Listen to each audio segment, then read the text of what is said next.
Hey, you guys, welcome back. All right. So, as I am recording this today, I'm not sure when I'm going to publish it. And the thing is I've already, well, by the time you get this one, then my two others will have already been published. But I've already recorded two podcasts that I have not yet published. What is going on with me? Anyway, I'll figure that out. Sorry, you guys. um, so today's Wednesday, and normally on Wednesdays, I don't work. Like I just kind of work on home stuff and just kind of getting things, I don't know, just working on home stuff, that I want to ignore. And now I'm finally not ignoring it. Except for today. Today I was looking at my calendar and just realized that I had some catching up to do in regards to work and so forth. And so I thought, you know what, I'm just going to work on my job and on coming to learn more about trauma and just some admin stuff as well. Anyway, I don't know if you remember, but probably a couple months ago, I came to realize that I needed to get trauma informed certified. And I'm also thinking that just later on, and I'm not sure when later on will be. It could be as early as next year. It could be in 2 years. Um, I think I will want to be certified as a practitioner for trauma, and probably more, maybe still niching down to LDS women going through separation and divorce, because because of the emotional stuff that we carry from childhood, from adolescence, to pre-married, married, and then now, right? Like being human is so messy sometimes. Well, okay, being human is messy lots of times and confusing lots of times. And we're like scratching our heads and just wondering what in the world happened. Like, I know I was supposed to marry this person and now I'm facing a divorce. Like, how does any of that make sense? And I don't profess to say that I know the answer for you, but I do know one thing. And and part of, and I just kind of want to share with you an experience to illustrate this, but I came to realize that in setting for being trauma informed certified, I knew that I would need to hire a trauma coach because I was going to get triggered and things were going to come up.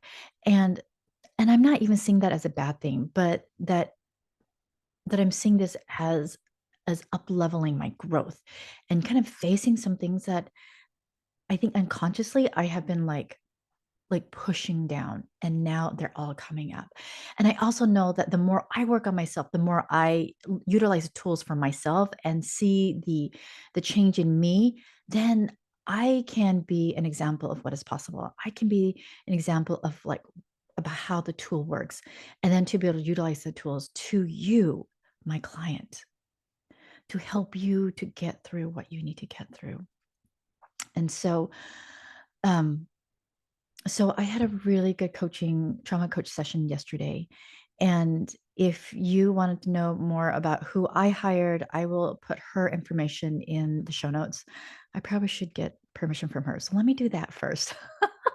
So if it's in the show notes, it's because I got permission from her. And if it's not in the show notes, then I either didn't get a chance to ask permission or she said no. But I don't think she's going to say no because she is so amazing and so willing to help anyone. And she has helped me so much um to just somatically and to heal me and what's been coming up for me. Anyway, as I was going through a coaching session yesterday and just dropping into my body, I was just reminded of how much wisdom, how much goodness, how much light my being, and that's with a capital B, my being, my spiritual inherent divine self is so knowledgeable and wise and already knows what it needs and what it wants and what direction it wants to go. And sometimes it can be scary because it's like we sense something in our body and our brain is like, no, danger, no, danger, no, danger. And I'm saying that from personal experience. But the more I'm dropping down into my body, the more I am like asking my body for permission, the more I am acknowledging when my body doesn't want to move. And it has really good reason. Be, it could most likely be a trauma response, but it could also be the wisdom in there that's saying, Hyo, it is not time, or this is not the right direction, or it is, but it has to be later. All right. It's like I'm learning to understand her voice.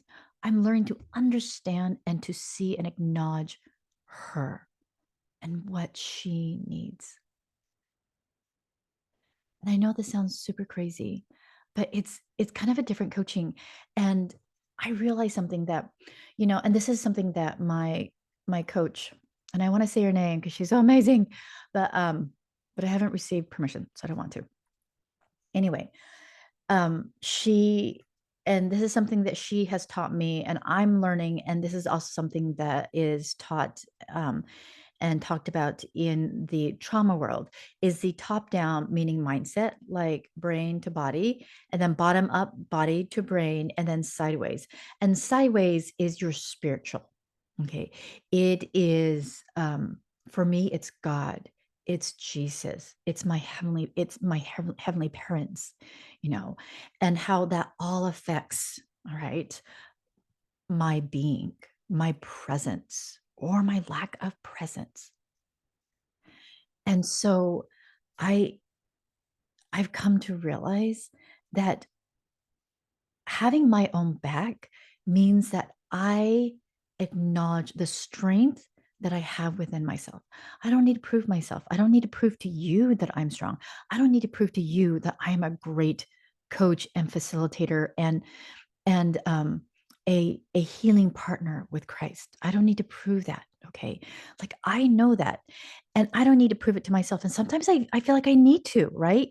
And so when I feel like I have to prove it to myself that I'm going to come across as salesy and sleazy and manipulative. And definitely you don't want to be like working with me if I'm coming from that energy, right? But just having my own back, and also Dr. Peter Levine talks about this too, means that you acknowledge the strength that is already within you, but you also acknowledge the past, and that you did the best you could, and that there are things about your past that you had control over, that you didn't have control over, that you had knowledge of, and that you are not aware of. Okay. But that your past is not a mistake. You are not a mistake. Your past is not broken. You are not broken. The past is what is. And to stand in the firmness of that, and to be able to take accountability and empowerment, to utilize that to really to find the strength of who you are today, right now. And that's something I've been just really like reminding myself of is that I have my own back. I am already strong. I don't need to prove it. And as we were talking about this and coaching on this last week, I felt like these layers of fear were just coming off of me. And to the point where I felt actually really vulnerable and open and raw and kind of naked. But as I was sitting with that discomfort, okay, just because it's uncomfortable does not necessarily mean it's a bad thing. It's just a feeling. But as I was sitting and really embracing this level of exposure, I felt this beacon inside me as if it's a homing beacon. And it's like throbbing and calling for something. I couldn't fully understand what that was. And my coach had to explain to me that it's calling all of your broken pieces back. It's calling all of your parts back into its truest divine alignment. It's calling it back. And the more that I work on myself, the more that I really address my trauma responses, the more I see and and face those things that are uncomfortable for me and scary for me, the more I am unwrapping myself of the fear, of the shame, and the louder and the more pulsating that homing beacon is within me. And when I was sitting with that homing beacon, I can just feel that beacon was just calling from a frequency of love. It was calling from a frequency of joy and gratitude. Like it was just like all that meshed together. It was just calling all these parts back. And I can tell that my body was responding to it. And it was responding to it and bypassing my brain, my human brain.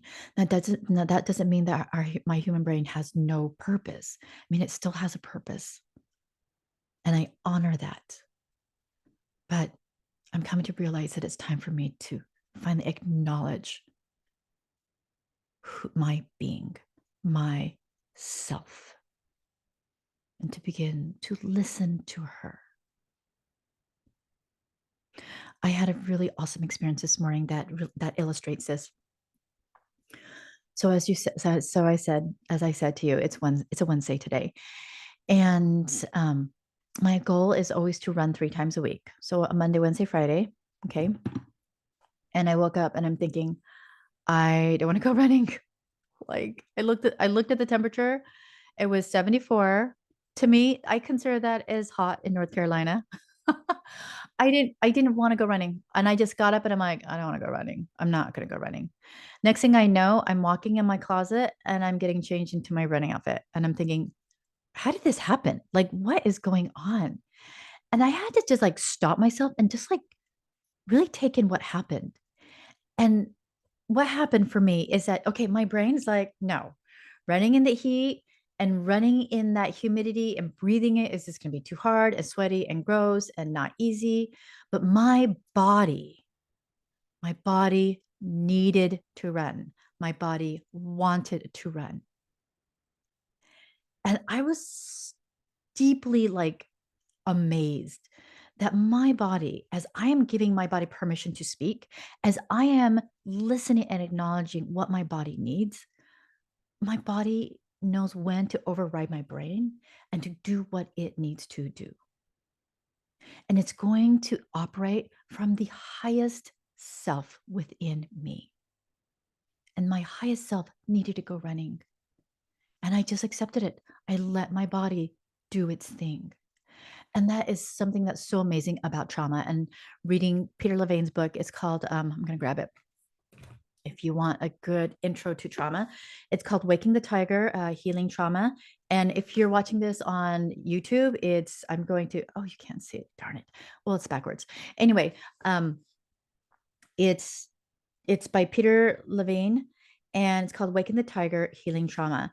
And so this is a great intro book to what trauma is and how he begins to help his clients on a somatic level, on an embodiment level, on seeing the body as the storage space of your trauma. But the thing is, your body needs help to release it. And the body actually knows how to heal the trauma. It really does. And part of that, like I think actually a big part of that I'm coming to realize is that it wants to be listened to. It wants to speak to you. It needs you to acknowledge what is there and to ask the body those questions like, what do you need? What do you need from me today? What is it that you need me to know? And as I have been just healing on a somatic and embodiment level, I'm just amazed at what the body knows. I'm amazed at the wisdom that the body holds within me and how true it is that my body, my spirit, my divine being is so interconnected with the divine being of God and of our heavenly parents and my Savior, Jesus Christ. And that there is this beautiful symbiotic relationship there that is becoming more and more tangible the more I am diving into myself. And I'm so grateful. I'm so grateful that when we begin to stop fighting the brain, when we begin to stop fighting our brain wanting to find safety, when our brain wants to just have pleasure, when our brain just wants to have ease, when our brain is wanting to give and seek validation and identity outside of our validation and identity with God. And to realize that our brain has choice and gives us choice. Like when we stop fighting, like when we stop giving it airtime on those things, and we just drop into our body and just slow everything down, it's amazing the answers that come up for us and the amount of peace and comfort that we get to experience versus shame and resentment and fear. Now, that doesn't mean I'm not going to be ever feeling fear. It does not mean I'm never going to feel shame or resentment. Like I'm still going to feel that because I still have a brain. God, in his wisdom, gave me this brain, but it's there to give me choice. It's there to remind me to check in with my body, to check in with the truth of what is going on, and to ask it, what does it need? What do you need? And that maybe what the brain is showing me might be signs of a trauma response. And so if that's the case, then I get to go down into my body and to ask for the wisdom. What is it? Where is it? What is it trying? What has my body, my organs have been holding on to that needs to be acknowledged, seen, heard, and then released? I just want you to think about what the impact it would be for you to experience that kind of revelation, that kind of inspiration. It would be pretty dang powerful and life-changing if you are willing to take that knowledge and wisdom and to actually act on it, and then to begin to see how you are showing up so differently. It's seriously becoming more natural. Like I don't always have to think intentionally about it. I just need to be intentional about my healing. I just need to be intentional about addressing my trauma responses and learning to release them. That's all I need to be intentional about. And then it just seems like life gets a little bit easier, you know? And I just wanted to share with you this one scripture that also illustrates this. It's in Alma chapter 62, verses 27, 28, and 29. Hold on, I'm trying to look for my notebook and I don't know where it is. Okay, but I'm pretty sure that's what it is. And here it is Moroni and Pahoran, and they are going out to war, and they've been able to take over cities, and with the minimal amount of loss of their men. But they ended up getting a lot of Lamanite prisoners that they did not know what to do with. But then these Lamanite prisoners realized that, you know what? They were sick and tired of fighting. They were sick and tired of being angry. They were sick and tired of being prisoners and probably sitting in stinky, smelly jails with other stinky, smelly human bodies, because that's just what happens when a whole bunch of us are stuck in a small room of some sort, right? And I'm not just saying that as it pertains to Lamanites, but just human bodies. I mean, you get a bunch of sweaty bodies together and it's going to be smelly, right? And I think they just got sick and tired of that. They got sick and tired of operating from shame and resentment and anger and fear. And they just realized, you know what? We're done fighting. We just want to make a covenant, be part of the people of Ammon, and start tilling the earth and going back to what we really want to do, which is just to be regular people. We don't want to be soldiers anymore. And so in verse 29, I think that was in verse 29, I thought this was so interesting. I just want to read this to you. Actually, I'll just read all three of those verses to you because it's so good. And then you get to tell me what comes up for you, right? Okay, 27, 28, and 29. Now it came to pass that many of the Lamanites that were prisoners were desirous to join the people of Ammon and become a free people. And it came to pass that as many as were desirous unto them, it was granted according to their desires. Okay, think about that. What is it that you most desire? Like, what is it that if you had it, you would feel so free?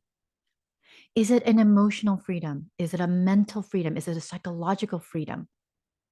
Is it a physical freedom? What is it that you most desire? Okay. Therefore, all the prisoners of the Lamanites did join the people of Ammon and did begin to labor exceedingly, tilling the ground, raising all manner of grain, and flocks and herds of every kind. And thus were the Nebites relieved from a great burden, yea, insomuch that they were relieved from all of the prisoners of the Lamanites. Isn't that amazing? That it wasn't just the Lamanites that ended up being free, but how that became a ripple effect.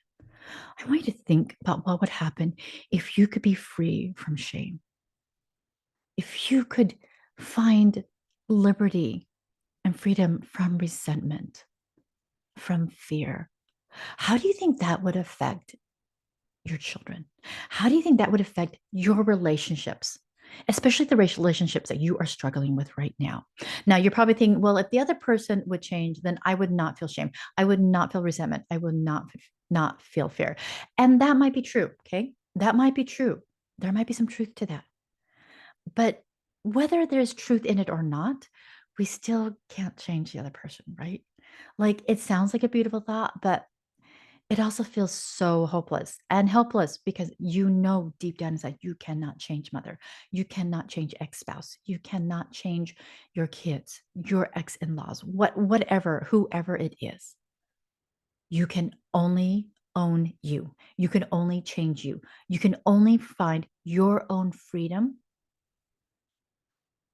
by truly diving into what it is that your divine being, your self, most desires. And then from there, you can then manifest the truth of all things, which is what is within you.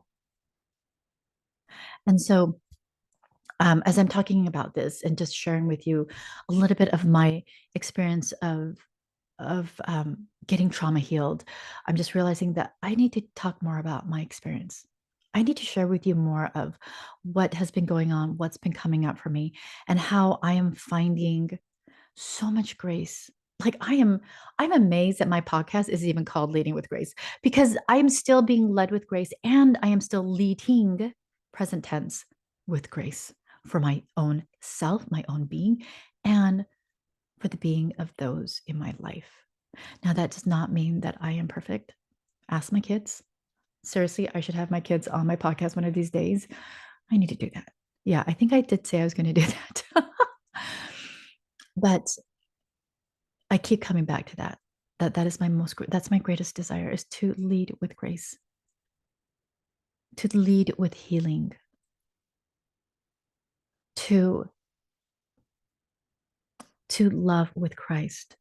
Like something that came up for me the other day is I may not be able to love perfectly like God. Okay, that's what I mean by God, like my Savior Jesus Christ. But I can love with him. Okay. I may not parent perfectly like my God, but I can parent with him.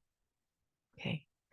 I may not be able to show grace perfectly, meaning the way God shows grace, but I can show grace with God.